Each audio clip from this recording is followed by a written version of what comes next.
मेरे पेश की पै गया। चंगी भली मैं शहर की कुड़ी सा, मैनू पिंड च लिया के मिट्टियां दे विच इहदा खाना खराब होवे, इहने मैनू रोल छड्डिया। मैनू भी समझ नहीं आती मेरे माँ प्यो नूं इहदे चों की नज़र आया है। जान अजाब नूं मेरी पाई होई है इहने।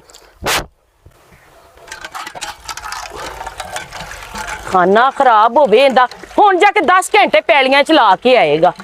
बीमारी पैना खांदा ही इन्ना है।